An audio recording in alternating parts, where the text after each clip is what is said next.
ये हमारा अध्यात्म का अनुभव की बात है। नहीं तो क्या कर दिया जाए जिससे आप बच सकते हो? सोचो आपको क्या मिल जाए, एक ऐसा शब्द बोल दो जिससे आप निर्भय, निश्चिंत और निःशोक हो सकते हैं।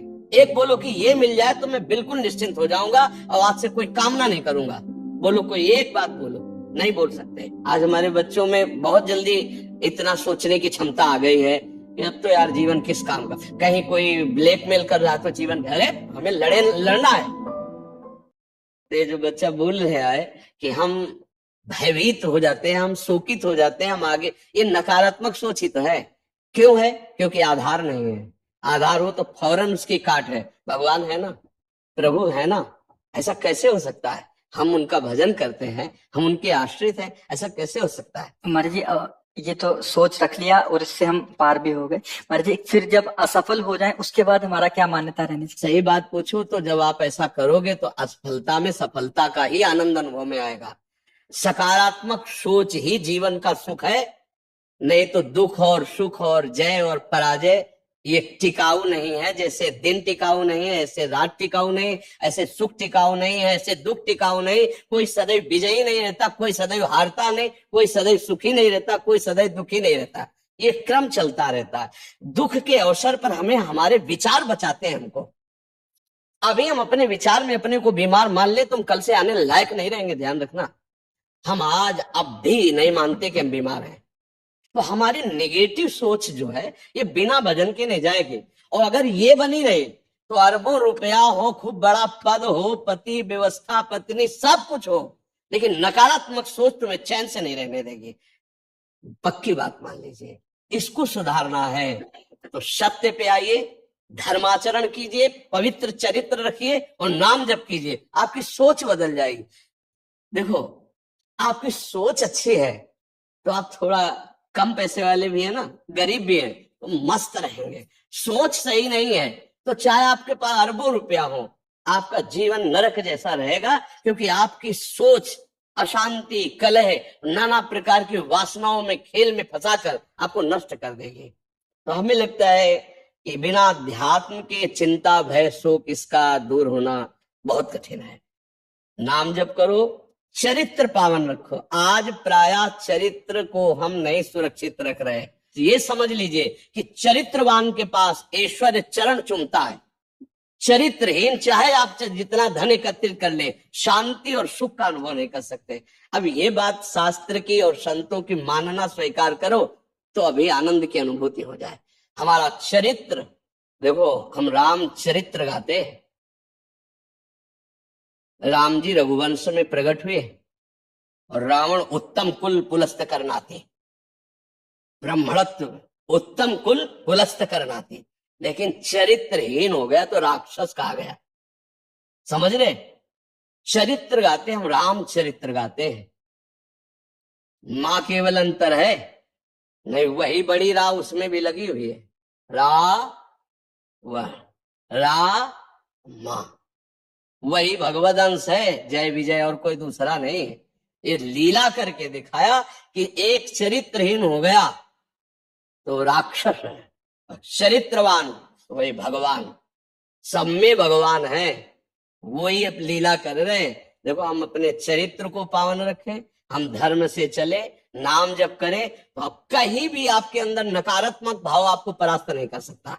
ये हमारा अध्यात्म का अनुभव की बात है। नहीं तो क्या कर दिया जाए जिससे आप बच सकते हो? सोचो आपको क्या मिल जाए, एक ऐसा शब्द बोल दो जिससे आप निर्भय, निश्चिंत और निःशोक हो सकते हैं।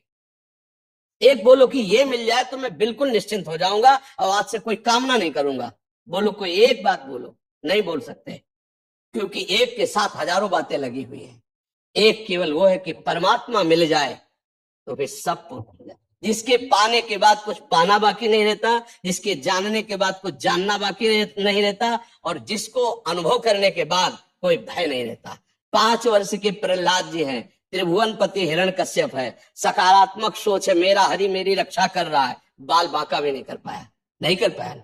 हाँ, अगर हमारी कभी पराजय होती तो उस समय भगवान इतना बल देते हैं, इतना सुख देते हैं कि वो पराजय क्षण में नष्ट हो जाती है, हमें शोक नहीं होता। देखो, बड़े बड़े भक्तों को पराजय का मुख देखना पड़ा, धर्मराज युधिष्ठिर अभिषेक हुआ, इंद्रप्रस्थ के सिंहासन पर चक्रवर्ती सम्राट पद पर बैठे, कपटियों ने कपट करके परास्त किया। 12 वर्ष का वनवास, 1 वर्ष का ज्ञातवास, परिणाम भारी कष्ट सहा। ऐसे महारथियों को छुप के रहना पड़ा, लेकिन परिणाम फाइनल पे आई है तो चक्रवर्ती सिंहासन पर महाराज युधिष्ठिर ही बैठे, उनके कुल में कोई नहीं रह गया, सब विनाश को प्राप्त हो गए। तो हमें लगता है धर्माचरण, भगवद आश्रय, पराजय कभी होती भी है तो वो विजय की ही आशा पुष्ट करती है, और भगवान इतना बल देते हैं कि पराजय उसे दुख नहीं दे पाती है। तो इसलिए हमें नाम जप करना चाहिए, भगवद आश्रित होकर के अध्यात्म को समझना चाहिए।